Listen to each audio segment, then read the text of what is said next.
as is very plausible from the demonstration in class where I flicked a quarter off the edge of a table, flicked the quarter. As I dropped a domino simultaneously, the quarter flew out and fell to the floor. The domino fell directly to the floor, and they hit at the same time as far as we could perceive it. Our ears are a little bit limited in our ability to perceive simultaneity, down to the 2 or 300ths of a second probably. But we couldn't detect any difference, and it turns out theoretically there should be no difference. So just as a prelude to problem number 8, where you're given that an object is given a 30 meter per second velocity in the horizontal direction at the initial instant, and then it falls to some point 6 meters lower.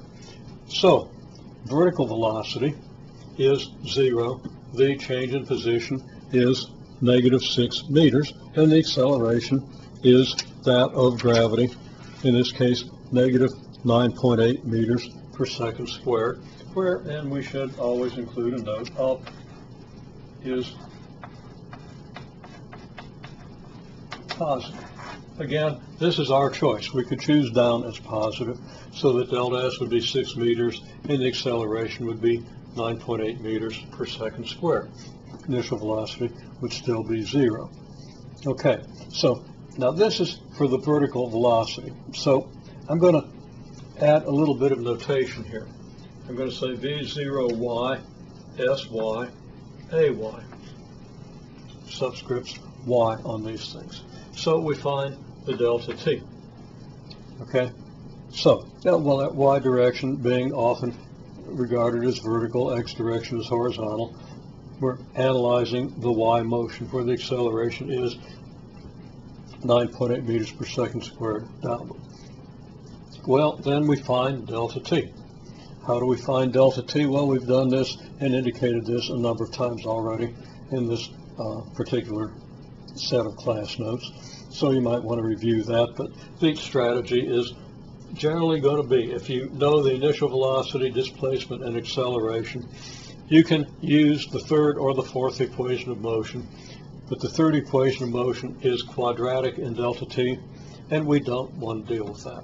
We don't want to deal with the quadratic for time, because interpretation of the result, as I've said, and I'm repeating myself a lot here, but it's worth emphasizing, the interpretation in this case is much more difficult than the interpretation you would make if you calculate VF. So we're going to use VF squared equals V naught squared plus 2A delta S, and we just take plus or minus square root of both sides.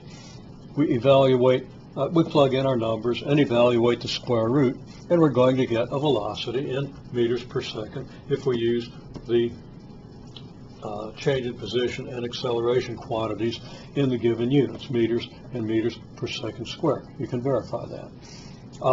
Having done that, we're going to, our solution for final velocity could be either positive or negative, could be even, and we have to make a decision about which one or both could fit this situation. Well, situation as we see it, at the initial instant the thing is dropped and it's going to accelerate downward, the final velocity is going to be downward. Since up is positive, we would choose the negative.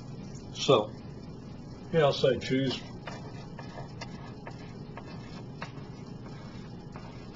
the negative when we're calculating the final velocity.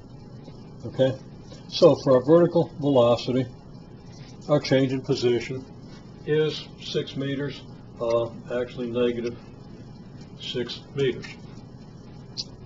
In the horizontal direction, well, this thing is traveling at 30 meters per second in the horizontal direction, and we don't have gravity to slow it, because gravity only acts in this direction. It doesn't help in this direction. It doesn't do anything to motion in this direction. Now, at 30 meters per second, there's likely to be a significant amount of air resistance, but we're going to ignore that. So if we ignore that, there's nothing to speed up or slow down the object in the horizontal direction, so that its velocity is going to remain constant at 30 meters per second, and we multiply that then by the delta t that we found here, and we get the horizontal distance or the horizontal displacement. Now that's not too difficult to understand However, we didn't really discuss this sort of motion in class.